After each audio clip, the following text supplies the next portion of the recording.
This Big Ten West preview edition of the Sports Gambling Podcast is brought to you by Circa Sports. They're back with their Circa Survivor and Circa Millions contest. $14 million up for grabs. Get all the details over at circasports.com. Hey, this is Larry the Cable Guy, and you're listening to SGPN. Let her run and get her done.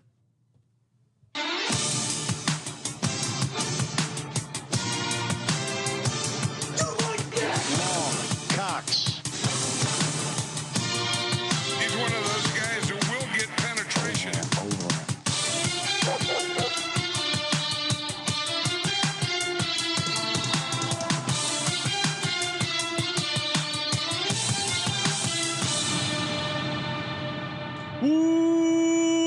Welcome everyone to the Sports Gambling Podcast. I'm Sean, second the money green with my partner in picks, Ryan, Real Money Kramer. What's happening, Kramer? Dog. Is tie-dye a Madison thing? I was trying to look into this before the show. Madison, Wisconsin. Yeah, I know they often have like fun tie-dye stuff up there. I don't know if it's a vibe thing. I don't know if I'm completely off the reservation here.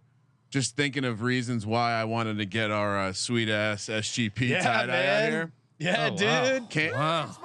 Colby's very uncomfortable sitting next to me now. Colby likes a straight buzz haircut. He likes his college football coaches. You remember like the movie Little Giants? The assistant coach that's like the father of the son. Yeah, that's what we need for every player should look like Bart Starr. Bum Phillips. You need personality on the sidelines. You got to have him looking like a Bum Phillips or what are you wearing? Different. Might jump over here and make out with you, Colby. Hippie lifestyle. I'm feeling pretty happy right now. Beamer counts with his ass neck. That was great. Whoa. The gobbler? Yeah. They call it by its name. It was the guy. He was the fact that, so we always joke about like big names around certain teams or programs. They start to turn into the mascot, right? John Elway, the horse, is always the greatest. Yeah, where's Shannon Sharp? It's a 1-2 punch. Shannon Sharp also. Terrell Davis also horse characteristics. But Frank Beamer was the ultimate gobbler. I mean, he literally the mascot at Virginia Tech is a fucking turkey that fucks. We need a up. turkey sound effect. Patty C. War turkey. Patty C. tells a great story of one of his friends going as Frank Beamer to Halloween, and he just put a slab of raw meat. Unfortunately, that was a common Halloween costume in Blacksburg. Was like. Yeah, Google Frank Beamer's neck if you haven't seen it. Basically, he got ass skin transplanted up to his face after, But yeah, I mean, it literally a steak slapped to your neck isn't that far off. Shane, not the same. He's good looking. Doesn't resemble a turkey. Hunky Shane, and you can check out. The irony that he went to coach another team that is essentially a warbird. Yeah, we need a turkey sound effect, and you can of course hear South Carolina game talk on our SEC East preview. We've done the SEC East, the West, Pac-12. What? Sean was having a hard time saying cock. Is it the tie-dye shirt? No, it was. When are we getting our mascot? South Carolina cock talk. It was just a lot to well, Gamecock, but we can also do South Carolina cock talk if you want. We're the SGP. What have we got our mascot yet? Oh, that's a great question for the. We need a mascot for the listeners. Submit what you think and don't if you send me a photo of the blob, I'm blocking. No, we can't. It needs to be something cool. No, and it's got to be something. You can't just say tigers or something like that. It's got to be It's got to be an animal that's just not used. You know what I mean? Yeah. Like the whooping cranes or the. Wouldn't you want to pick something cool though? Yeah, the cockroaches. You know what I mean? Like there's a lot of creatures out there. We talked about this recently that they're just not using. Teams aren't getting creative. There's a lot of animals out there. I mean, since the cocaine bear, we've already got enough runoff. The natural disaster kick that's going on right now and mythical creatures. I'm with you, Colby. Let's get back to things that actually exist in the real material world. But yes, submit us your mascot suggestions for SGPN. Best suggestion will win a $25 SGPN duck-billed gift. platypus. That's mine. That's horrible. Right? It's horrible. You're an animal guy. You know there but are. At least it's original. It's like why are there no motherfucking hippos? Right? Like UC Irvine being the anteaters. That's fucking ridiculous. Great. No, that's ridiculous. Colby's gonna have us trying to be the banana slugs. No, I want to be. That's a great name too. Here's the thing. I've solved the problem. A hippo is both cute and ferocious. It's big. It is represents badass. D-Gens. Well, and You can't of see course, though. I mean, here's how you know the hippos are awesome. Yeah. Pablo Escobar flew in a bunch of hippos to hang out at his ranch. So that's a great sign. Not for the quite hippos. Mike Tyson hanging out with tigers, but It's right up there. I certainly, if I'm building an animal army, hippos in. Hippo might be a They can't see. Colby, Underrated badass. Colby, when we finally Underrated when we badass. launch the draft gambling podcast where we draft all sorts of things, I think hippos might be a first round pick. All right. No. I mean, imagine the They're vision Photoshop. legs. Hungry hippos. Are you and fucking serious right now? More of a rhino guy over here. I like a rhino, but give me a hippo in a fight between those two. 10 times out of 10. We got to see if we can Photoshop our heads onto hungry hippos. Oh. That's actually this will look pretty sweet. And what's in the middle? What are the ball?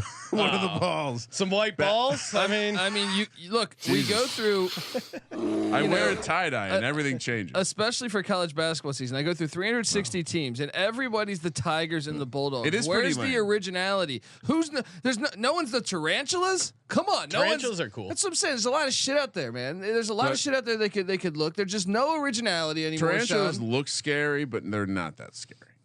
You know what I mean? great Like, cameo in give me a Home badass Alone. like dart frog from the Amazon. Dart Frog. That would be a great name. Fucking That would you be- could that have would be- neon yeah. colors. You'd have a sick ass color rush jersey. That's what I'm saying. That's why you gotta appreciate. The Washington Dart Frog.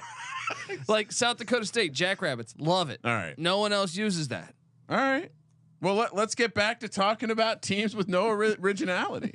Anything before? Now we got the Badgers and the Golden Gophers. They did Before- a great job in this conference, actually, with a couple great names. maybe. Northwestern boring with the Wildcats. Oh, Wildcats! Everyone's the fucking Wildcats. So this Right? is definitely the worst of the groups we've spoken about. I know divisions are going away, but always one of the weakest divisions in all of the land. By win total, it's definitely the weakest. Can I talk about why it's the weakest? Sure. I think they would have a lot more wins if they didn't play the Big Ten championship in an indoor arena where the speed wins. Honestly, It's I true. like guys. I know my shtick, but I'm saying like I honestly believe that like if they played this especially at Big Ten West, that This that whole relies division. more on defense and gigantic offensive linemen at physicality. Wisconsin and Iowa and Nebraska and stuff like. well, not Wisconsin, not anymore. That's Yeah. and we'll get to that because they're up there at the top. For the most part, though, to your point, this is a conference that was run the football and play defense, Yeah. or a division. And when you put them in a dome, I agree. Against the speed of doesn't help. I Ohio agree. State and Penn State and Michigan, I they're agree. going to get destroyed. If anything, those teams struggle when they come to the Colby, Big Ten West I schools. actually completely agree with your dome take for the Big Ten. Oh yeah, I To mean me, Big Ten West shouldn't be in Play it at Yeah, Soldier Big Ten Field. champion- you have Lambeau and Soldier right there. You also have Kansas City. Is that Canton close not enough? far away. You have Arrowhead not far Oh, away. Come on. they can't mess up the USFL turf. This season's right around. What about the corner. Fargo Dome up there in North Dakota? No, that's terrible. That's terrible. All right, before we get to the over under for the Big Ten West, shout out to Circa Sports. Football is back. I mean, just listen to. It's the middle of summer. The dog days are here. I'm just salivating though for football. Can't wait to sign up for the Circa Sports contest. Of course, Circa Millions, $6 million up for grabs. Circa Survivor, $8 million up for grabs. And those are guaranteed prizes. Doesn't matter how many people enter. Ryan, I almost feel bad telling people to enter because I want to keep all that massive plus EV opportunity, that massive overlay for myself. But being a generous guy, we got to tell you about the Circa Survivor and Circa Millions contest. Obviously, you guys know how to play Survivor. Circa Millions, 5 favorite NFL picks against the spread each week. They also have quarterly prizes. So if you have a hot quarter, you cool off. Or if you completely suck, the booby prize is actually a pretty big prize. So find the mush in your 100K, group. I believe. Yeah. Maybe more this year. I think you have to make all the picks, obviously. But enter in Vegas, play from anywhere. Circasports.com. And we, of course, will be at the Circa last weekend in August. Come hang out, crack a beer, hang out by the pool, sign up for the contest. It's going to be a hell of a weekend. I will say it is relatively annoying to hear people have to go through the process of being like, oh, well, why wouldn't you just go for the booby prize? 100K, worst record. Yeah. Why wouldn't you just do that? Not understanding at all how difficult it is to pick games correctly or incorrectly in the National Well, I Football mean, League. it's a very sharp market. It's just as hard to pick games incorrect. The solution is so obvious. If you knew the wrong answer, then you would know the right answer. Yeah, it's like quickly doing the math of flipping 5 tails in a row and blowing that same person's mind. All right, so let's talk. Colby was talking about how he loves the exotic. I think is the best way to put it. The exotic team names out there in the college landscape. I probably should make a better Hokies, point. great job. Again, it's a war turkey. There's a little bit of mythical in there, so I guess sometimes you have to get creative. Original though. Original. Northwestern, Not original. lame as shit. Is this the most common name in all the land? No, Tiger. Dude, the SEC. Wildcats we or did this Tigers? with Coach Leach. The SEC alone has like 4 Tigers or 3 really Tigers. is. Yeah, It really is 2 But Bulldogs. Wildcats a pretty popular one. It is. It's That's what I'm saying. pretty close. It's still like that's a bullshit move. If you know someone, what I mean? you know what, that would be a great Canva graphic. You go most popular mascots, Done. and then you shit on it with your take and talk about why are there no duck-billed platypuses. There's a lot of shit out there. Northwestern, a classic private school school, back down to where they belong in the depths of the Big Ten. 3.5 -110 each way, 85-1 to win the division. Sean, I almost miswrote this down as their national championship future. 300-1 to win the conference. Here's the thing. It's Oakland A-esque, and they are in the 1,000 club, aka they are 1,000-1 to win the national championship, aka shout out to the books for putting the. They don't put a price up for everyone in the playoff, but they put everyone up in the national championship so that you can go to Vegas and plop down $10 on your Northwestern Wildcats. Big Ten West again. We'll dive in as we go through the episode, but this this division in particular feels completely wide open. The fact that you could get any team in this division to win it at 85-1, we're only 2 years removed from that 7-2 2020 Pat Fitzgerald team. Now I know He's done that a bunch of times. They've been too. 4-20 the last 2 seasons. One of Colby's top coaches in the country. Well, he is incredible. The fact that some people are saying he should be on the hot seat. Are you fucking kidding me? Do you remember what I mean, like that. He turned down Notre Dame to stay at Northwestern. He should have a lifetime contract. He should have a lifetime contract. 4-20 though, last 2 seasons. Well, and again, Northwestern, a la Stanford, they're really struggling because they for some reason care about these guys' GPAs, and it hurts them a lot. So another thing is they had legendary defensive coordinator Mike Hankwitz, who coached Pat Fitzgerald when he was a player there, retired, and the defense hasn't been the same without Mike Hankwitz. Wow. Brennan Sullivan looks like he's going to be the quarterback here for Northwestern. What's your take on him? He showed a little bit of flashes. Again, they were 1-11, but he played a handful of games. They have a slew of guys that could start. Like they have Ben Bryant now, who transferred in late from Cincinnati. So you got Sullivan, you got Bryant. You also have Holinsky Auto Parts. Still there. So you have 3 guys that he makes brake pads for the American people because that's who he cares about and that's who he is. Look, I think it's probably might miss some of our Tommy audience. Boy. Yeah. Oh, if our audience hasn't seen Tommy Boy, they're fucking up. It's on them. We're hip guys. Yeah. No, I'm not disagreeing. I completely fully Real agree. quick. Didn't mean to Tommy double Boy. negative. What year was it made? Oh, this 95. is good. You know, Kramer? I would. That feels a touch early. I'm gonna go 97. If you had my soundboard, you would have access to this.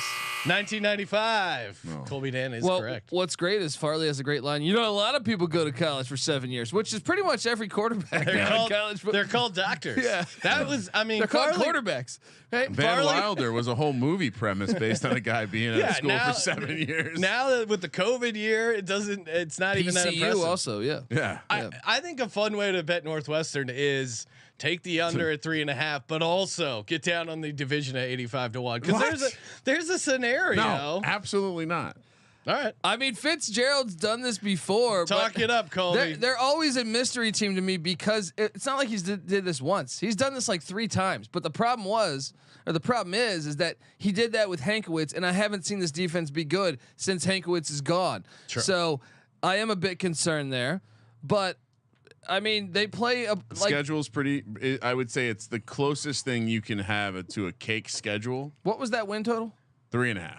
Oh, dude. All right. So talk about a huge game to start the season. Let's not do the thing where we talk way too much about the shittiest team. But we love football, right? At Rutgers, then we got UTEP coming to town. Winnable, but you can't just pencil that in as a win. Then we have at Duke. So Duke fucks them up. You lately, open man. your non-con with you have a bit early Big Ten foe on the road. I do like Rutgers this year. Then you have Duke, who I think we expect to be quite good. Obviously, they were 16 points away from being undefeated. They last were year. way ahead of schedule last year, certainly. So they were a fun. But was that Duke Northwestern where they came to? Who won that game last year? Duke's had their number lately. They've won like I think 3 or 4 in a row. And Duke just as a program, like they're very much on the rise, and I would imagine the pay for play is going to benefit them as much as anyone in the nation. So you have those 2 tough road games, which not great for the schedule there, especially if we have some questions about this team. And then you have Minnesota, Penn State, Howard, all at home. So your toughest opponent on the season, Penn State, has to come play you at home. I don't know if it matters. This is a nice schedule though. They don't draw Michigan, and you have they don't draw Ohio You got State. home games against UTEP and Howard. So before the bye week, I don't think they're beating Penn State. I think they can definitely beat Minnesota and UTEP, and Rutgers is do we have a? They could win 3 games. Yeah, I mean, we took Rutgers on the show. No, we like Rutgers, but I was just going to pull up the spread. That's a field goal game. I mean, you can't feel great about. Oh, I know for sure Rutgers is going to destroy Northwestern. Rutgers is laying 5.5, which Colby, his instinct said take the points there, but that's enough to say okay. So 2 wins. I'm going to say 3. What's the third win? Minnesota. Oh yeah, you're right. I'm also on 3 wins. Wait, the win total is 3.5. Yeah, they have 3 wins now into the bye week. You ready to come out of the bye? Yeah, gets a little tougher at Nebraska, but Maryland.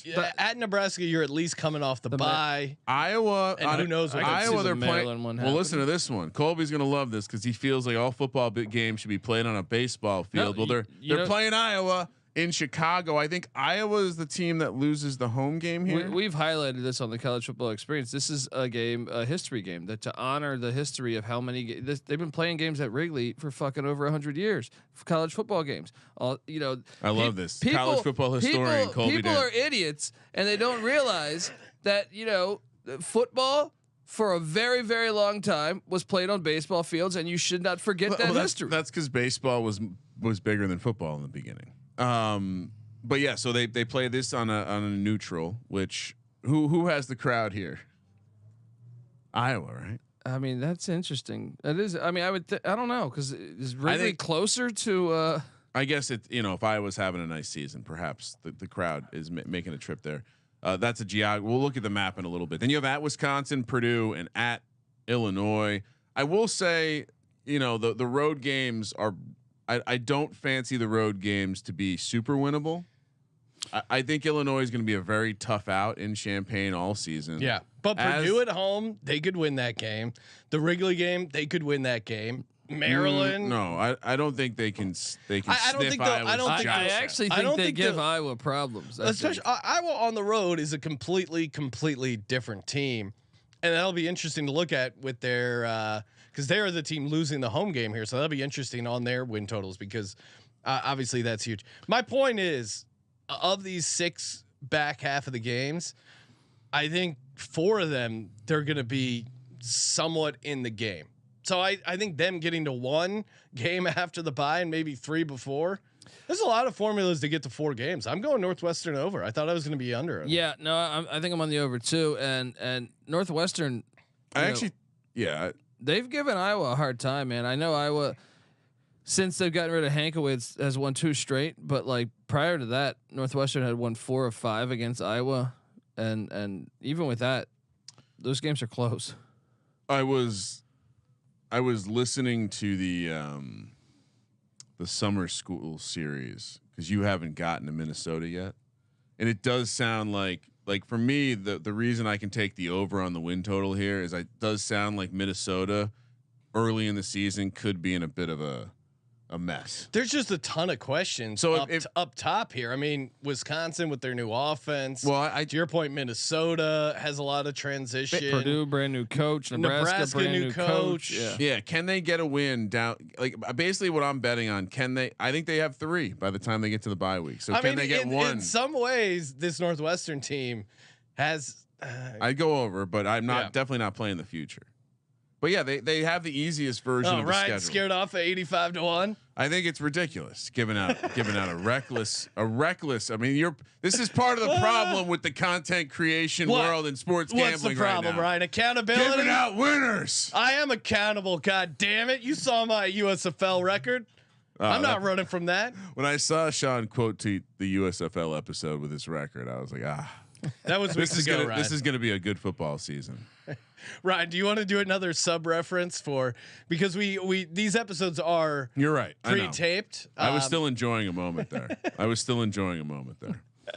Purdue 5.5 plus 120 to the over, minus 145 to the under, 20-1 to win the division, 120-1 to win the conference. No odds on the college football playoff, just like Northwestern, and 300-1 to win the national championship. They seem like they're the lost team within the Big Ten. Colby, I'm kind of nervous about this head coach Ryan Walters. I understand he's coming in, former DC from Illinois, but he's only 37 years old. He's also switching their scheme, switching them to a 3-4. They've lost their cornerback Corey Trice to the NFL. I feel like he could just be in a little bit over his head, and they're also bringing in Graham Harrell from West Virginia, who I don't hate as a coordinator. It just seems like a lot of moving parts for Purdue and kind of a big ask for a 37-year-old first-time head coach. Well, he did have the #1 defense in the nation last year when he was the DC of Illinois, and all those are 3-star recruits, and one of them was a top 10 pick. No, I mean I think he's he's a great. He was the he's a great coordinator. I just worry at age 37, is he ready to make the jump to head coach? He's trying to come at me because he doesn't know that he's a former Colorado Buffalo safety. Yeah, right? I guess the case against would be, isn't Bielema a defensive guy? No, he's offensive. Okay. Yeah,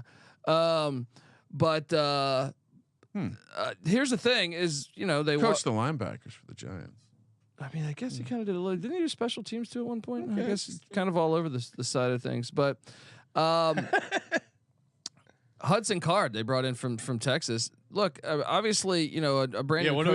What do we make of Hudson? Oh, I think that was a really big get. I think he's a very good quarterback, and they still have TJ Sheffield at the wide receiver spot. That guy's electric. And air raid. Brett Bielema is a defensive minded coach. Did the numbers here? Coach linebackers at Iowa, defensive coordinator K-State, defensive coordinator Wisconsin. Was the DC at Wisconsin? Defensive line coach at the Patriots, outside linebacker coach for the Giants. Maybe I'm thinking of Christ. Yeah. I just want to keep the audience informed. That's a 3-star. It's not about right or wrong. But Walters was fantastic at Missouri too. So. I think he's good as a coordinator, and we see this all the time where guys are great coordinators, but then transitioning to head coach is where they get in over their head. I mean, 37. Well, they're now younger than us. I know. Maybe I'm just reacting to the fact that how old was Lincoln Riley when he first started there? He was like fucking 33. Yeah. But you can't, like, this is like the Tyreek Hill thing. You can't compare people to the outlier. Like Lincoln Riley is an outlier. We can all agree. Tyreek Hill of coaches. We can all agree that Lincoln Riley is a little. How old was Dabo when he started? Again, outlier. I mean, I'm just saying it seems like a decent amount, but look, you've listed two of the greatest minds over the last couple decades. I'm just saying. Is that too much? Yeah, I mean, look. All right. Anyway, so what's your take? You're high on them then? No, I don't know about this year. I think it's a good hire. Okay, yeah. I mean, and maybe that's where it ends up of like, hey, this first year's a little bit rough, but I'd bet on Northwestern to have more wins than Purdue. That's if you can find a head-to-head, and that's kind of Purdue's roster's better though. Agreed. But I think it's just like new head coach, new offensive coordinator, new scheme on the defensive side. It's just a shit ton. The big one is. No, their schedule's ridiculous. They play 11 Power 5s in Fresno State. That's basically 12 Power 5s. I'm leaning under, but we can walk through it. Yeah, and unfortunately for my Hokies, they do have a early kick time, so it's not going to be super duper lit although it will be week 2. Do they still allow them to play Sandman? Why wouldn't they? I know that was a big thing. They wouldn't let the women's basketball program. That was the NCAA. Just checking. That was because it was at like an NCAA sanctioned event. They made him change it to Nothing Else Matters as an homage to the Virginia Tech program. Did you actually get to the bottom of this? I know you're a big women's basketball guy, but it was just the NCAA not having the rights to play the music, right? I think it was something like that. Yeah, I didn't actually click on the because that's ridiculous. Metallica very cool with Virginia Tech. Oh, they're very cool with music rights. You know, Lars trying to shut down. They're downloading our music for free. They were lucky. Lars is kind of a tool. Well, kind of. Yeah, massive tool, but. Great intro music. Yeah, great. It gets you. Music. I mean, Metallica would be fun to see. Fresno State, Purdue opens up with as Colby mentions, not a Power 5, but a pretty good program. Like they keep a good program. Maybe not the team you want to see week. How is Fresno going to be this year? Do they have a lot of returning talent? No, they kind of got hit. Hayner's gone, but still trust. Well, Hayner got drafted. You know. Trust the program. They generally have a draftable quarterback, right? Dude, they've been good since like 1975, dude. Derek Carr out there on the NIL circuit now for him. Derek Carr out there. Trent Dilfer. Devontae Adams. He's a Fresno State guy. Then they go at Virginia Tech. Always tough to win in Lane Stadium. Not lately. Coach Pry's got to fix that. This is home. Syracuse. Next up, interesting start to the schedule there because although Virginia Tech and Syracuse are Power 5s, they're probably equals to Purdue. Then you have Wisconsin, the Fighting Illini at home for homecoming. That's going to be a tough spoiler. At Iowa, Ohio State into the bye. All right, so to get to 5.5, you're going to have to pile up some win. I mean, the back half is super hard too. Well, there's some winnable games on the back half. So coming out it's at Nebraska, at Michigan, tough back-to-back there. Then Minnesota, at Northwestern, Indiana. So definitely some winnable games down the stretch.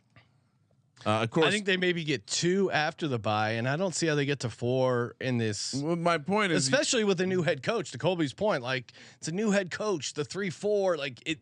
Well, Sean, I think they're going to start slow. We love fading teams who switch to the 3-4, specifically switching from the 4-3 to the 3-4 is more difficult because you're asking more people to make more intelligent decisions. They can. I mean, this is a brutal schedule, but they can still get this. Like, this is a mystery team to me because like those are all 50. Like, there's so many 50-50 games on this schedule. Fresno State 50-50, Virginia Tech 50-50, Syracuse 50-50. I mean, Wisconsin in a way 50-50 because they're both going to be pass happy. They're both running the air raid. Illinois, Walters was there last year. It's in West Lafayette, 50-50. Okay, then they lose at Iowa and they lose to Ohio State. Sure. Then at Nebraska, kind of 50-50. I think you got to your point though, in those first 5 games, I think you almost have to win 4 of them. I just like, how do you get to 6? Like if you go, to me, there's only if you go 3-2 in those first 5, Colby, how do you get to 6 from there? I just see only 3 for sure losses on this schedule. What are all their road games, right? It's at Iowa, home to Ohio State, and at Michigan. Not at Nebraska? No, because that's a brand new coach too. Fair. That's true. I guess to Kramer's point, I'd rather take the established coach and the established system in Northwestern and go under here on Purdue. You're laying juice at -145, which I don't love. I won't be locking this up. Will they be favored under in Purdue? Will they be favored in their first 3 games? I think they're favored against Fresno. They're 6-point favorites against Fresno. Yeah, they're going to be favored probably against Syracuse too. I mean, Illinois. Give me the over. I think 6-6. I'll go under. I'll be where the money is and take the under here. I think I'd rather go get high on Mr. Rule coming up next. Nebraska. 6.5 +120 to the over, -145 to the under, 15-1 to win the conference, 60-1 or the division, 60-1 to win the conference, 200-1 to make the playoff, 300-1 to win the national championship. You got a win, an extra win of hype here for Matt Rule, and Nebraska versus Purdue, probably fair. Extra win. What? Kramer's just saying because it's Matt Rule. I'm saying that Purdue the win total probably would have been 5.5. I'm saying the two scenarios of Purdue and Nebraska are quite similar. I would say the difference is that the schedule is a little easier for Nebraska. Sure. Yeah. Without getting the schedule, you have a new coach. You have a relatively, probably a similar pool of talent, and I would say that Matt Rule going back to college is something that will make a lot of sense when we look back at this in a couple years. He wasn't made for pro, and so if anyone's down on him because of that, I think he'll show up. No, we've seen a lot of guys who were good in college, went to the pros, not good, come back, and everyone not named Pete Carroll, basically. Jimmy Johnson. Yeah. Matt Rule, I love what he's doing there. He's bringing back the huddle. Jim Harbaugh is pretty successful. That's where. With the 49ers? He was at Stanford and San Diego before that? And it's short term. Yeah, I mean, I like that he's bringing back the huddle. I like he's bringing back fullbacks, multiple tight ends, bringing back a physicality to this Nebraska team. You got Thomas Fedone, self-described Mackey Award candidate, tight end. They bring back their top 4 rushers from last season. Matt Rule, how many times have we seen especially I feel like it's the last couple of years, but 1, Nebraska blow close games, but 2, Nebraska lose games because of special teams. He's coming in with a focus on special teams, saying, quote, special teams could win us 2 games. He's saying bowl eligible as a bare minimum. Top three tacklers return. They lost greater than 2 games last year. That's what I'm saying. There's 7 and 25 and 1 score games over the last 5 years. And so I think even just bringing was there for 5 years. even just bringing in Matt Rule here might have been 1 year Riley. You're gonna get a bump, I think, just because of how bad Frost was at those 1-score games, at game management, at special teams, aka the little shit that I think got really kind of killed them. Yeah, we might. And you look at the talent; like they were hanging with some big teams, in these past couple seasons. Like I don't think it was the roster was completely deprived of talent. Yeah, I think Colby will tell you Nebraska wants to be great at football. Their NIL collective is desperate. Hey, Larry the Cable Guy shelling out money left and right, breaking guys' arms in the arm wrestling contest. Hopefully, he's got money to throw at Nebraska. I mean it's interesting because Casey Thompson leaves. He brings in Jeff Sims from Georgia Tech. He brings in Billy Kemp, the wideout from UVA. And I don't know about the offense, but I feel like the defense should be all right. He's a talent maximizer. Yeah, but it normally takes them historically, like at Baylor and Temple. Now those are 2 completely different scenarios, but it took them a couple of years, I believe. But I think he walks into a better roster at Nebraska than he did at Baylor and Temple. So maybe there's something to that. Well, and also you're in the Big Ten West. I mean Temple. Yeah, he was 2-10, but again, that's to your point. It's a completely different situation his first year, and then quickly turned it around to 6-6. Baylor first year he was 1-11, but again, but that was after the Brile scandal, man. Yeah, that was they had nothing. That was tough. Yeah, the portal wasn't the same type of asset either. He does seem like the kind of guy that's going to do well in the transfer portal times. Yeah, I don't know. I mean, I guess I'd be willing to take the bet on him. We should walk through the schedule and see how it looks. I just think they're going to be such a strange out. I think there's a couple teams like that in this division. I wouldn't call them good teams, but they're certainly gonna be tough to play at home. But the Nebraska schedule does start difficult out of the gate. Back-to-back road games at Minnesota and at rival Colorado, former rival. Are they going to do some sort of? They're going to play each other. No, it's just a 2-year deal, I think. But it's too bad. Yeah, I mean, and it's also in September. This should be on Black Friday every year. But okay, they're doing it. But wrong. there is animosity. I mean, the Twitter boards have been, or the Reddit boards have been fucking on fire with the shit talking back and forth between. Hopefully, it's so good they got to cancel the rivalry. Just because some shit goes down. They did throw rocks at fans in this rivalry a long time ago, or I'm sorry, at players. But bring back the rocks. Yes, but this is this is Deion's first home game and this is awesome because Matt Rules made statements saying we don't need the camera crew following around. We're like they're gonna fuck Colorado up. And Dion has yet to acknowledge it, so it's course. fun. He's never gonna acknowledge it. Otherwise, he's not listening to that man. I mean, don't like the fact that you're starting with back-to-back road games, but you could do at Minnesota, at Colorado. All right. Sorry, I'm just randomly looking at what lines we can bet on Nebraska with. This Minnesota's laying 7.5 points against Nebraska week 1. Oh, what the fuck? I mean, I think Minnesota's going to beat them, but that's a big number. It is a little large. I think I would probably take the points, but yeah, I got. You're worried about the offense, I can tell. All right, so I got them 0-2 out the gate. Wow. All right, then you got NIU. So what do you think the spread at Colorado would be? I think it depends on Colorado in that TCU game. Yeah. To see how well they look, but I think they're going to be. That game's. I think it's already sold out, and that game is. I think College Game Day is going to be there. I think that's Colorado's going to suck, guys. I'm standing hard on this take. Like they're gonna lose, and they're gonna lose gloriously because everyone's going to want to stomp on them, and they're going to be at their weakest this year. Get your wins now because they are coming, but it ain't this year. So you got the Husk. Then you got La Tech. Now Northern Illinois beat Nebraska the last time they played at Nebraska. Watch Revenge out. game. Then you got Michigan and at Illinois. Look, three road games out of 6. Certainly tough. Couple winnable home games. So Colby, it sounds like you got them at 2 wins. No. So look, I took Minnesota and Colorado to beat them. I think they beat Northern Illinois. I think they beat La Tech. Of course. I think they lose to Michigan and Illinois. So yeah, 2 and 4. Yeah. Oh, wow. So he's maybe 3 and 3, but smashing that under. I thought I would. Could be 3 and 3. Smash!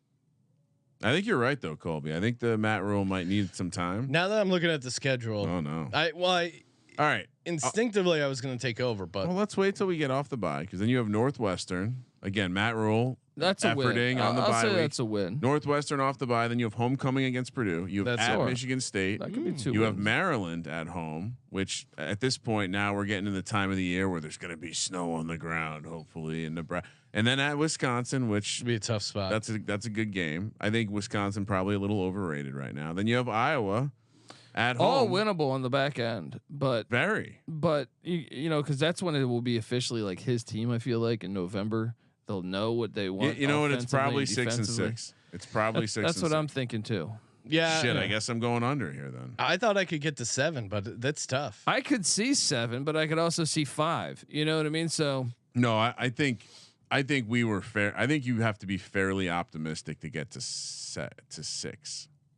Yeah, 7 feels a little. I mean, what are the ones that are going to be flat out dogs in? We know the Minnesota spread, but I would say Michigan and Illinois. That's 3, and then Wisconsin 4. Probably Michigan State, but yeah, and how good is Maryland going to be? I don't know. I just 6 and 6 seems right. If they go 7 and 5, that'll be a good season. Good on them. Yeah, not betting on it. Yeah, I'm going under. Illinois 6.5 as well. -115 to the over, -105 to the under. 650 to win the division. 60 to 1 to win the Big Ten. 200 to 1 to make the playoff, and 250 to 1 to win the national championship. Again, this team immediately became just a punch you in the mouth kind of team. yeah. Overnight That's why I was thinking he was offense because he had the same philosophy at Arkansas and Wisconsin. So I was thinking of Paul Christ, but defensive guy wants to hit you in the mouth. He of course got the bump taken over for Lovey, who was I don't know retiring, just slowly retiring. No, he got fired. No, I know. I'm just saying he's been slowly retiring for a couple of years. So instant bump there, but it does seem like for all we talked about Matt Rule, competition, physicality. That's what Brett Bielema was all about. I mean, he literally coached thorn in the Judge. side of the Big Ten. Led the nation in scoring defense last year. Obviously, we talked about them losing their defensive coordinator, but 12.8 points per game. And Bielema's come out saying this linebacker group. Obviously, he knows a thing or two about coaching up linebackers, being a defensive specialist. It is the best linebacker group he's ever worked with. He said so. That's got to say. Well, it just says bad things about the Giants, but no, the defensive line too. I think is something they're very excited. What about quarterback? Luke Altmaier looks like the guy coming in from Ole Miss, but they also have John Paddock waiting in the coming wings. in from Ball State. He was. What do you expect out of the QB, Colby? Oh, this is a huge upgrade, I think. Yeah. Now the difference is last year they had Tommy DeVito, who was not very good, but there is something. Tommy DeVito had his moments, right? Well, he didn't turn the ball over, which I thought, very. If you play good defense, like Hey, Tommy. By the way, Tommy he didn't win him a lot of games, but I feel like he kept him in a lot of games. You want to hear some funny shit? Tommy DeVito is turning into like a all timer on the Giants, like deep on the Giants roster as an undrafted guy. He's an Italian guy from Jersey, Italian American from Jersey. Wait, he signed with the Giants? He's on the Giants roster right now. Yeah, gotta love it. But no, I mean Altmaier is gonna give them he's a much more talented quarterback, but he's also he'll probably take a few more shots that can go either way. So you talking lawn chair shots? You talking shots down the field? No, shots down the field. Okay.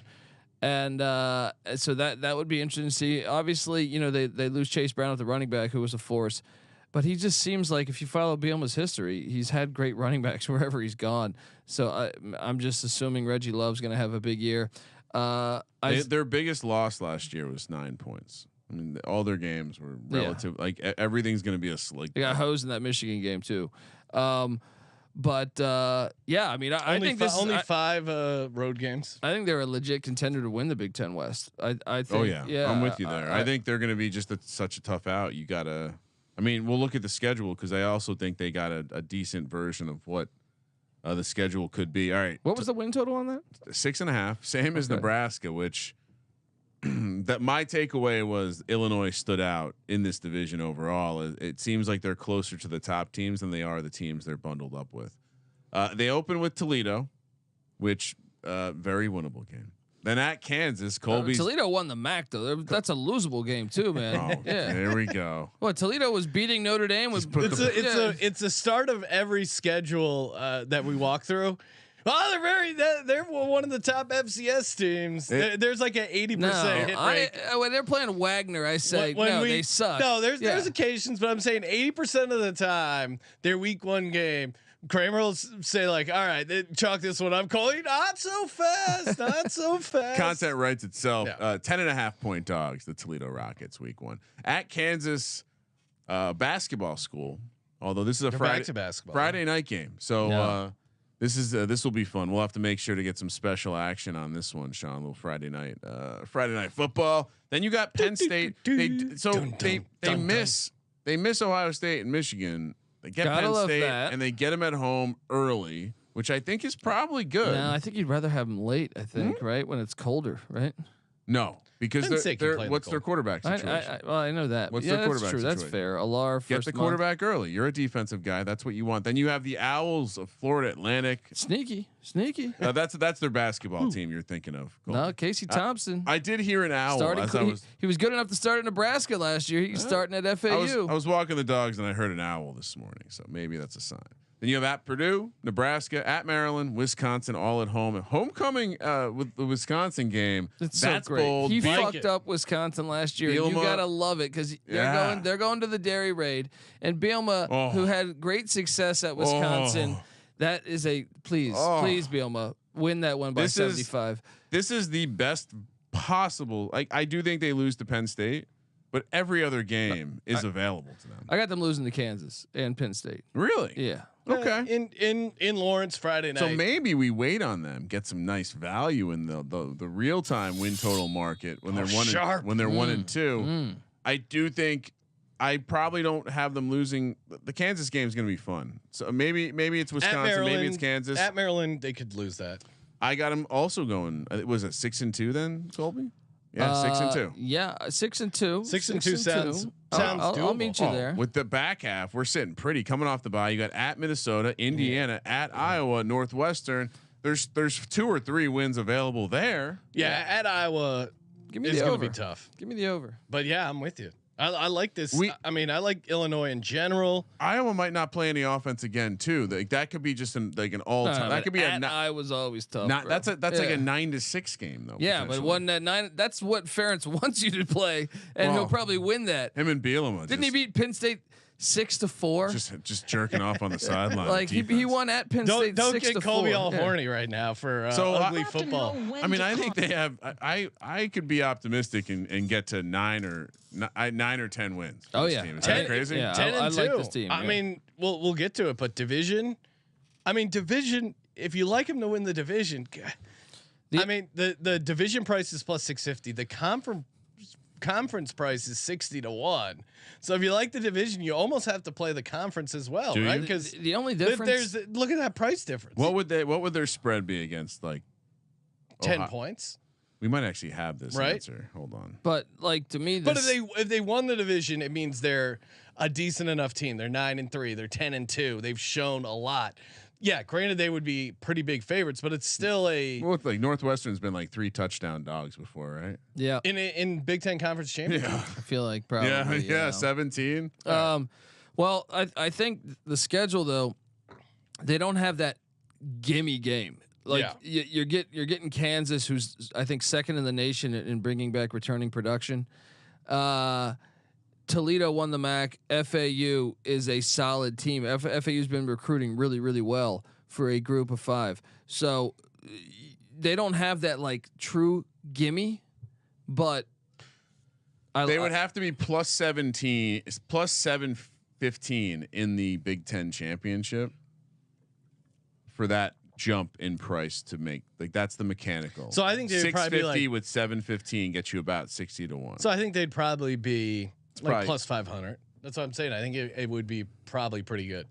Yeah, and then you got to figure out some nasty minus hedge math there, which is never fun. No, we don't hedge here, Ryan. You know what we do? We play a shit ton of best ball drafts over at Underdog Fantasy. Football is here, NFL is here, college right around the corner. Love Underdog Fantasy. Perfect way to get a bunch of action. I mean, the Best Ball Mania drafts are so fun. $25 entry. You got a chance to win your share of $15 million in prizes. Are you kidding me? I love the Underdog Fantasy. They have all different types of games. If you don't want the crazy long shots, they have smaller ones as well. And it's the best way to draft best ball. It's literally has best in the title because it is the best way to play fantasy football. All you do, draft your team. That's all you do. That's the most fun part. You don't have to worry about your trade getting vetoed by some guy you used to bully in high school. Like it's just the best way to play fantasy football, and also a good way to get down on some NFL season-long player props. If you're in a state or a market where you can't get those, Underdog Fantasy, great way to play those. They also have a college football action once that season kicks up. MLB daily pick'em, so many ways to win.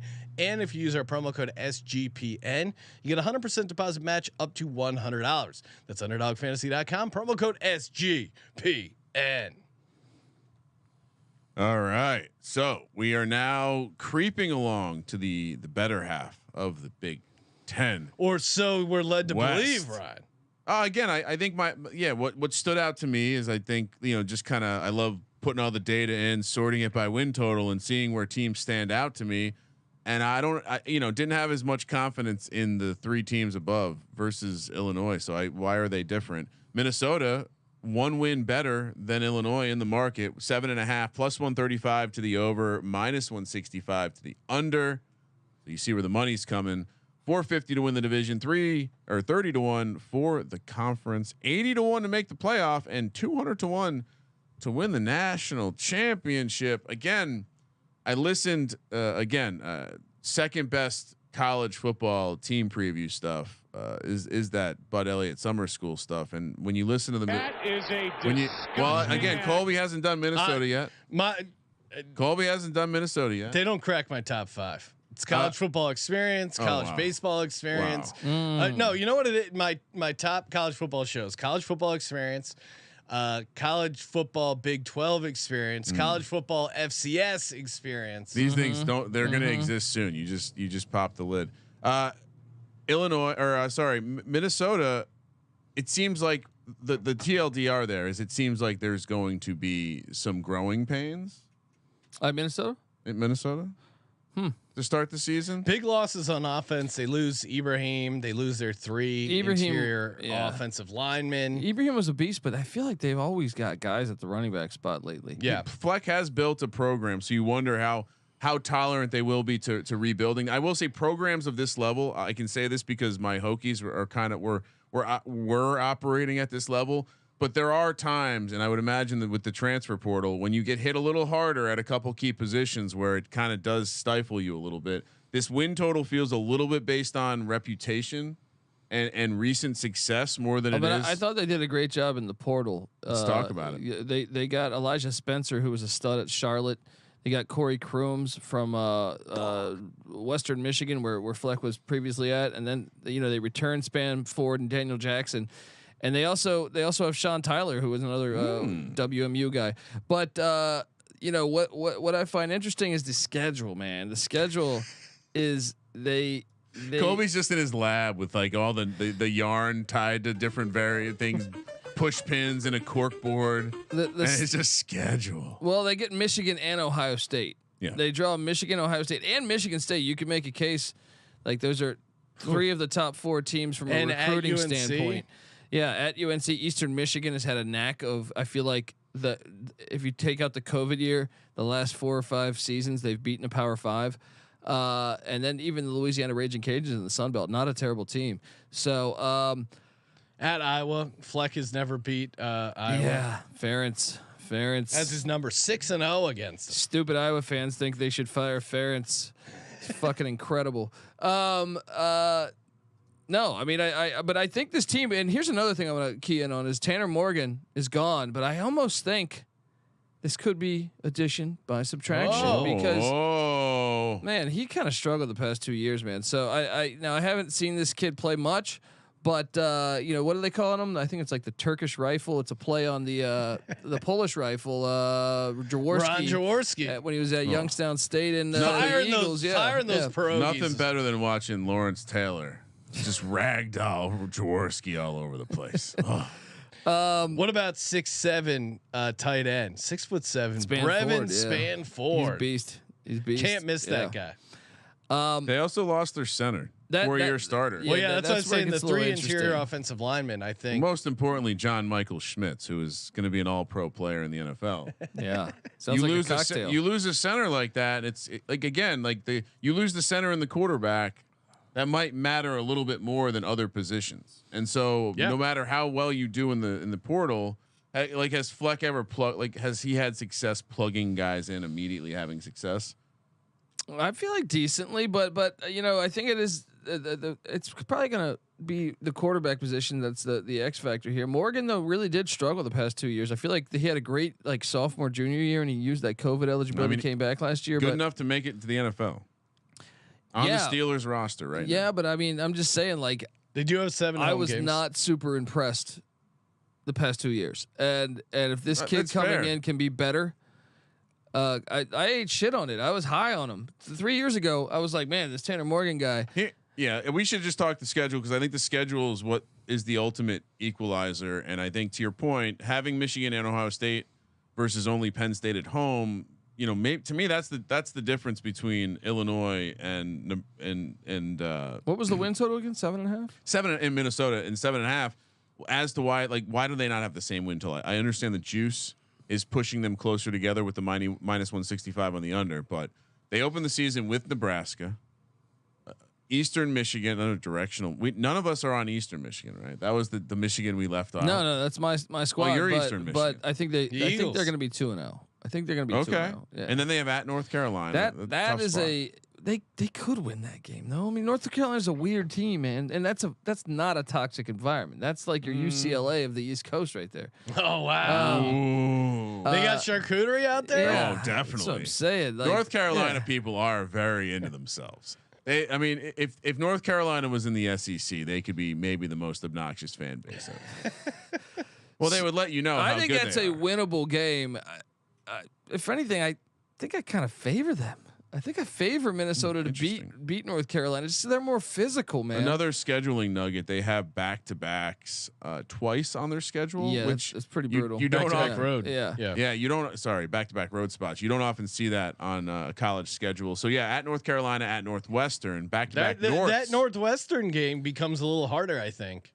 As a back-to-back road. Then you have you've invited the Ragin' Cajuns to come to town for homecoming, which.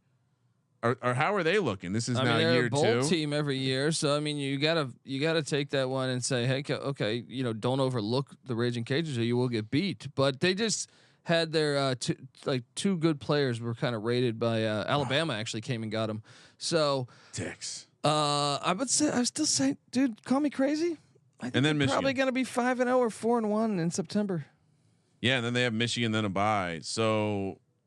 Well, they're going to lose to Michigan probably, but even that Michigan spot isn't. Click on Michigan. That's the back end of a back-to-back, right? Michigan. They get Michigan on the back end of Michigan a back-to-back. has at Nebraska, at Minnesota. I think that's actually Michigan's trickiest game on their schedule, other than the. It is a tough matchup though. Penn State game. If the defense is firing, like still Michigan think has they been, lose. They lose to Michigan. I think there are a number of losable games here. I'll say 2 losses for me. Wouldn't be surprised if they were 3-3. 4-2. Coming off the bye, you have at Iowa, always Loss. a tough game. Michigan State at home, that's probably a win. Illinois, who, as Colby mentioned, fucked them up last year. Loss. At Purdue, at Ohio State. There's the second Loss. back-to-back, and then Wisconsin at home. Yeah, there's just That game could really matter. There's a number of ways you can get to 4 losses. I'll take the over. You're going over. Whoa! I'll take the over. I guess if you do, sorry, and I misstepped here. So if you do get to 4 losses, you're still 8-4. So so that would be the over. Worth noting, Michigan like we said, on the second of a back-to-back road spot when they play Ohio State. They nailed it with the number though. I feel like this is spot on. Ohio State they face the week before they have to travel to Michigan. Yeah. So I'm gonna go under. Even though you got to lay that crazy juice, to me though, Colby, 5 losses feels right. Is this can you see him getting a 9? They would have to pull an upset, right? But 5-1, 6, 7, 8. I could see 9. I could see 9. I can't see 9. I think 8 is optimistic, so I have to go under for that reason. I would probably play maybe the Illinois versus Minnesota in the win total market. Heads up if you can find something like that. That's a nice way to get involved. To me, I would circle the North Carolina game. I think if they beat North Carolina on the road, they're over. I think you're good. So Kramer, what are you doing? Are you on the under? Oh yeah, under. Colby right now. You know he loves old school football because Nebraska is the only team he's under right now. Oh my God, Colby's with his overs. Iowa 8.5 plus 100 to the over, minus 120 to the under, plus 250 to win the East. West, and 12-1 to win the Big Ten. 25-1 electric to make the offense. 150-1 to win the national championship. Well, they might actually have an offense. They're bringing in Cade McNamara, who took Michigan to the college football playoff back in 2021. What's your handle on this? And lost his job. Oh, he's way better though than. But is he? He's not. They still have Petrus too, but that's a panic spot. But look, I mean, they also got Eric All, who's a monster tight end from Michigan. So they brought both of them. Right, yeah, and look, they have that stipend in the contract of 25 points.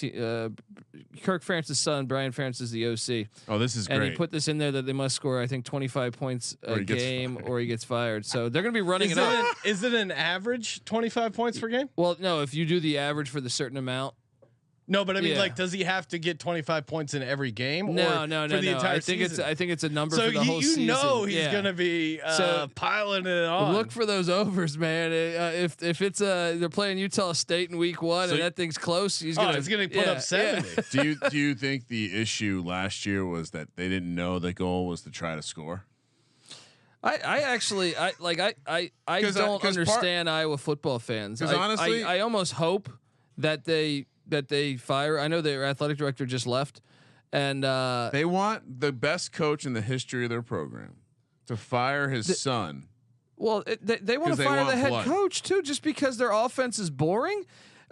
You're Iowa. You're not some mecca for football in your state. You know what I mean? You're so stupid. I didn't see this coming, but the expansion of the playoff is going to create more delusional college football fans and more fired good coaches. And then more teams really cratering out when you realize that it's really hard to recruit to Iowa. He's a top 10 coach in college football. And they're sitting there saying they should build him a fucking statue. How many NFL tight ends have they put out in the last decade? They're the most stupid. They're like, oh, we got to get with the times. It's like, okay, your defense has been like top 10 for like 20 years. All right, you're gonna shift to an air raid at some point, and then your defense is gonna be ass, and you're never gonna bring in the athletes to run that thing efficiently. Be careful what you wish for. Yep. And Iowa, arguably one of the teams that will get hurt the most with the removal of the divisions. Well, not if you have Ferentz though, because that place at Iowa is one of the hardest places to win in college football. All right, let's talk schedule. Unless Sean has any Iowa takes. No, I do think losing Lucas Van Ness and Jack Campbell, I think will hurt them. But again, like there's an institution here in Iowa. They've been bowl eligible 21 out of the last 22 seasons. Yeah, but like, I mean, they're just not. Their floor is still pretty high. Whereas Wisconsin, which we'll get to in the next breakdown here, I think Wisconsin's floor. This Wisconsin thing could go a lot of different ways. But Iowa, I think you know what you get with Iowa, and I think definitely a slight upgrade on the offense puts them in a good spot. Definitely fair to say. Tough place to play. They have a very nice floor because, as Colby likes to say, Ferentz keeps a very nice program. Yeah. All right. I will say it is nice the guys that keep an identity that you don't have to like every year. You're not trying to figure out what they're going to be. Phil Steele's got this section written. In January, he copies and pastes. One of the things I love about college football is the fact that you can turn on and watch Hawaii with this crazy offense. You can turn on the Big Ten West and get football from 1950, and I appreciate that. There's this movement to change all that, and I don't like that. Kirk Ferentz 186 and 115 at Iowa. Why are they trying to run him out? That's what I said. They should build a statue for him. Do we? All right. I mean, look at that. I don't. But this happens. Like again, Iowa is very much. It's just you get bored. But since 2015, 12-2, 8-5, 8-5, 9-4, 10-3, 6-2 in COVID, 10-4, 8-5. And the podcast you mentioned, they love to rag on the fact that their offense, and I don't understand it. It's like the point is to win the fucking game, not to have a top 10 offense. Well. We have kind of learned that having a top 10 offense will give you a stronger chance of winning those games. But to Colby's point, they have an identity. No, I agree. And I think, again, Iowa, similar to Virginia Tech, where it's that whole, I mean, they went through it with Beamer, but it's like you guys, like they really don't, it's the young people that are calling for this, and they really don't remember what it was like before. Like this relative, like nice mediocrity to good. Like competing for the conference every couple years and like never sucking. Well, and that's great. And if you add in the fact we're going to a 12-team playoff, many of those years they would have hosted a playoff game. I do think they're the kind of team that it's fair to argue that no one would want to see in Iowa in the playoffs. Oh, imagine if. I made this, especially in Iowa. You're fucked. I made this comparison. I know people were shitting on me, and I was like, dude, Georgia. If Georgia had to play at Iowa in October and November, I think it's a very dangerous game for Georgia when they had Stetson Bennett. And Stetson. I think Iowa could beat them in the right scenario. They almost lost at Missouri last year. We won't get it because the SEC, they're cowards. Utah. All right, so Iowa's football schedule this year. We have Utah State to open the year. This one's on. Kinnick Stadium. Do we know? Look out for Utah State, though. Why is it called Kinnick Stadium? It's a good question. Does that have something to do with the hospital? Well, they do have that awesome, the Wave Hospital. It's named for Niall Kinnick, Heisman Trophy Iowa player who won the Heisman Trophy in 1939. Died in World War II. Yep, that's a hero right there. Well, here's the kicker, and maybe you can talk about this with Campus Tour, but it's the only stadium named after a Heisman Trophy winner.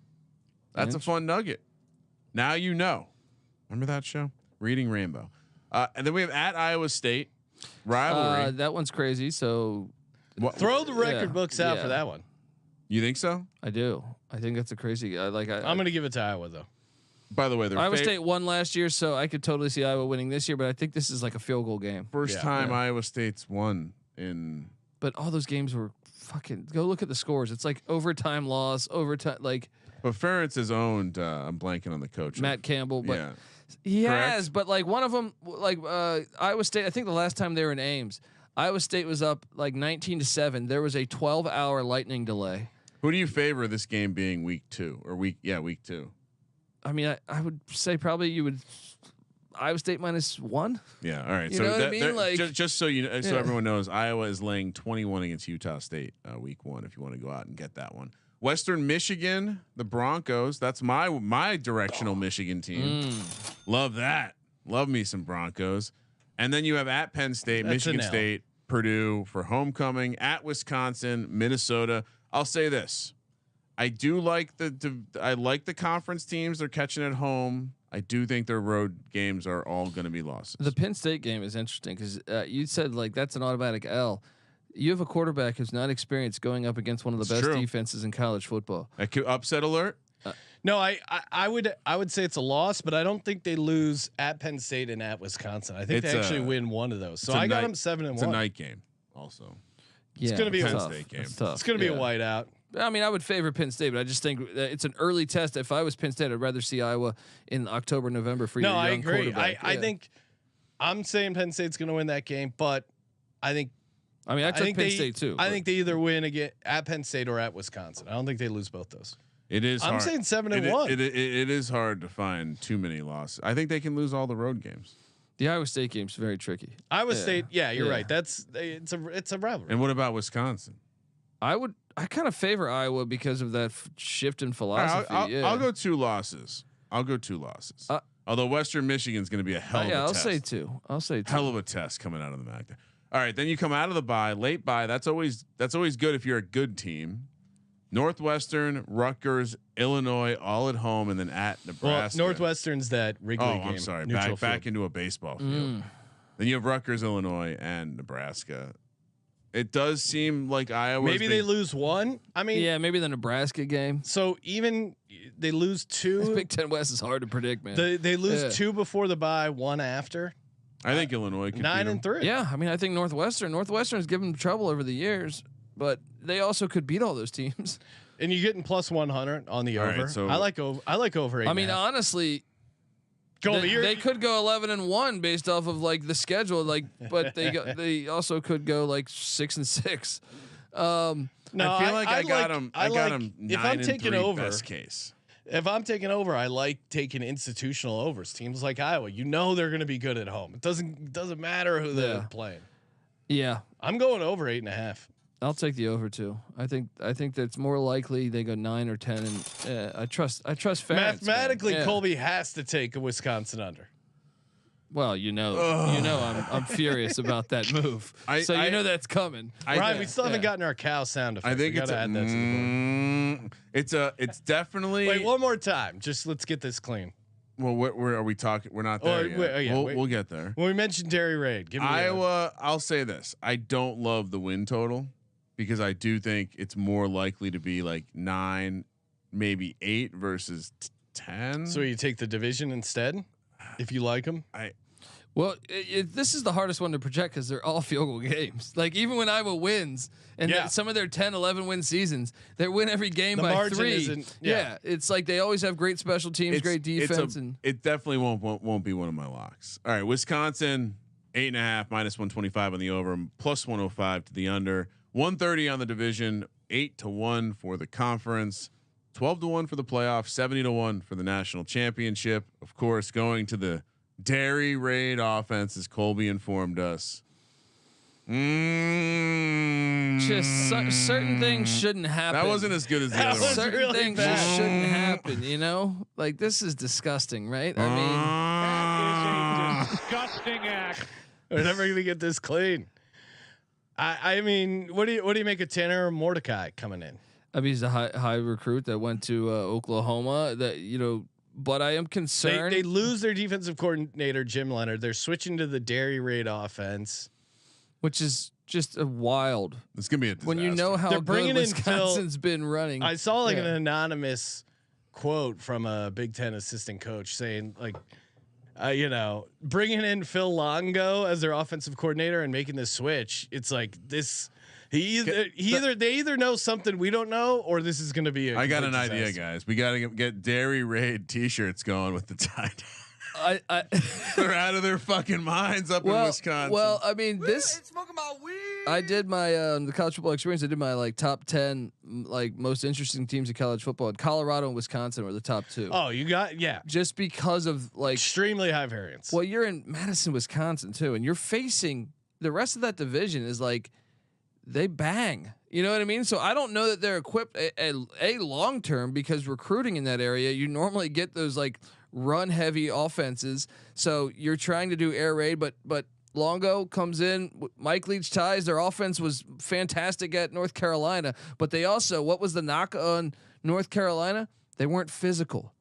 Anytime they played a really physical team, they got their ass whooped. Is he going to turn Wisconsin into a non-physical team? I don't know, because that division is full of physical teams. It's not like I feel like you can get away with that more in the ACC because the ACC doesn't have that many physical teams. The entire Big Ten really, Michigan extremely physical. You know, Iowa physical. Say what you want about Northwestern, but they play physical. And Illinois physical. So the question is, will that work out long term? And even it's a Jim very Leonard's not working anywhere. Not right now. I think he's going to be a head coach somewhere though. I think that to me is the biggest law. I mean, I think just hearing you talk about his defenses. Yeah. And how, I mean, that feels like the biggest loss here. Forget the fact that the air raid's coming in. You're losing the stability of that Jim Leonard defense. Again, like what the staples of this division where Wisconsin just, I like Iowa because I know what I'm getting. I don't like Wisconsin. Their schedule is pretty easy. Yeah. We should walk through it. They do have a nice schedule. So, but again, the air raid is not. We've seen guys go places, deploy the air raid, even with talent-rich places, and it not like USC, and not be super successful right away. It is more. I think it's a little bit more complex than people give it credit for. They assume it's a simple system and you can just throw it in there. I do think it changes the way you have to play football as a team. Like to Colby's point, it affects the defense as well, and so you're losing that stability. You open with Buffalo. Just don't practice against that physicality every day. So then when you go up against the scheme is to avoid physicality. And so, to your point, when you get hit in the mouth, like Brett Bielema is 100% running the Oklahoma drill. I don't know if they're doing that up in Wisconsin right now. Is that legal? Ferentz probably is too. Ferentz also running the Oklahoma drill.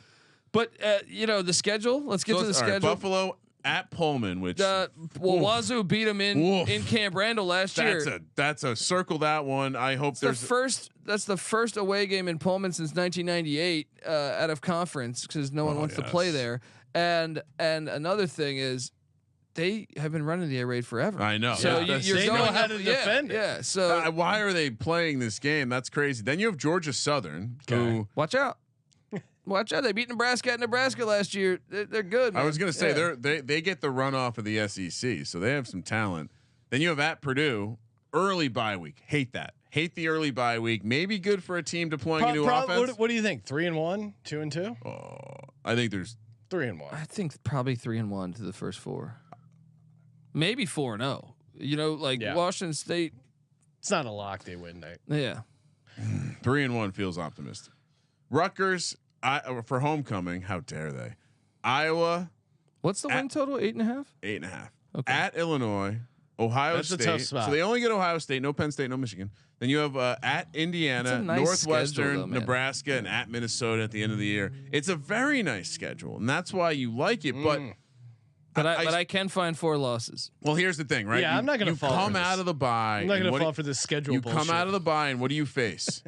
You face four teams in a row that should all give you a ton of trouble from the defensive front with Rutgers, physical, Iowa, at Illinois, and the fact that they run like those 3 teams. You're talking that's 10,000 handoffs. You're playing. You're doing the dairy raid against these 4 physical defenses. I think that to me that's like you could lose an Iowa or Rutgers game, games you shouldn't lose because of your style, because of their defenses. I mean, they do have a great home field advantage. That place goes bonkers, but they jump around.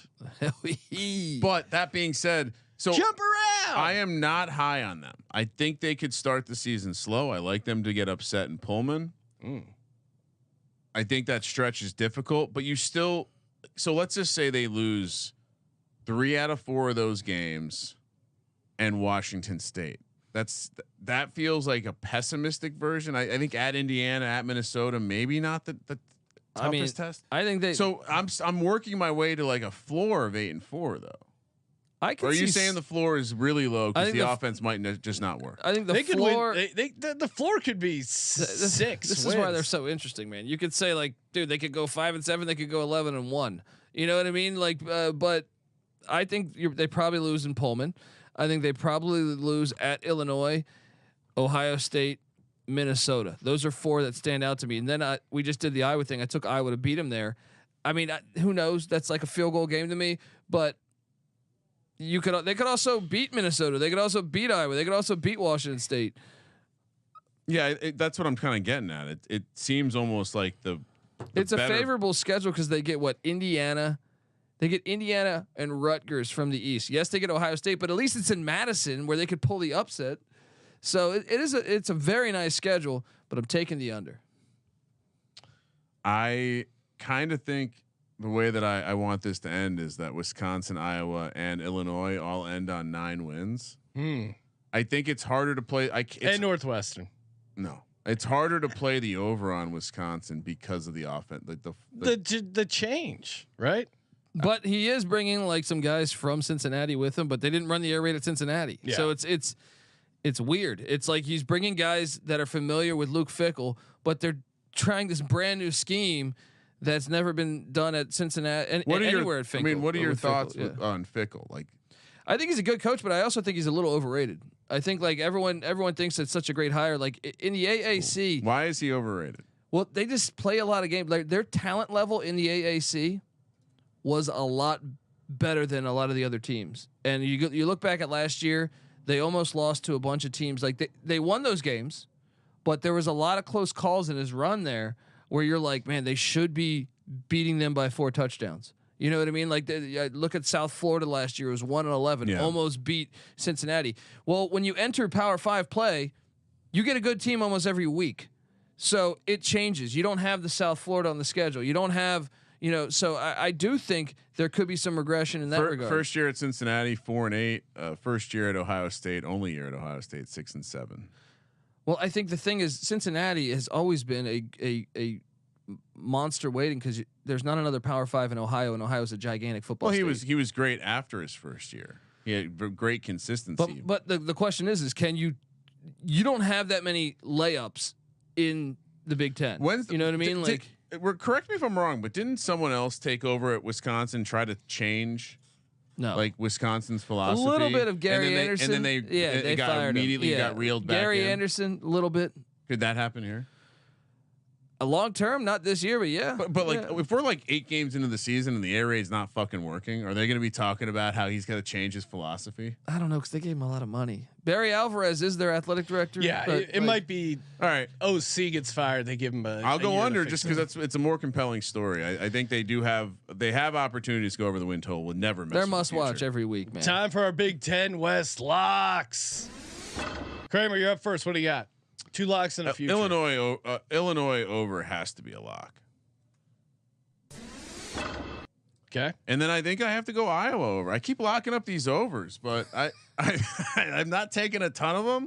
Locking them up. I do think that as much as I know one of you is going to lock up Northwestern because you're basement dwellers. Yeah, I think those are my 2 favorite. Like those feel very solid. You're getting very like high floor opportunities. And then I think what I would do here, do you play? Because there's no chance either one of them or anyone from this division wins the Big Ten, right? Because they play it in a dome I guess if Wisconsin's air raid thing really worked, oh wow, they're gonna have it gives them a. I'm gonna play it a little safer, and I do like while Iowa or while Illinois plus 650 is fun. Iowa at plus 250 seems like stealing. Because if we do get money on the street, we do get standard Iowa output, and the division they're better at quarterback than they've been in a long time. Yeah, they could be a better version of offense. They're always going to be a good defense. They lost some NFL talent on the defensive side, but don't ever worry about they the tend to defense turn that Iowa. out. and at plus 250, you're implying that they're a heavy long. This is a 7-1 dog on a Sunday, Sean, or a 7-point dog on a Sunday. It doesn't strike me as the right price. Wisconsin, to your original thesis that the air raid's going to fail because you hate the air raid now, Sean. What?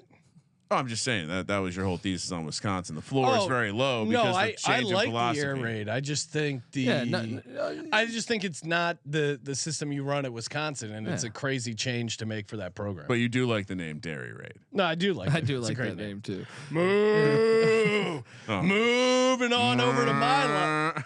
See, just dead quiet. 5, 4, 3, 2, 1.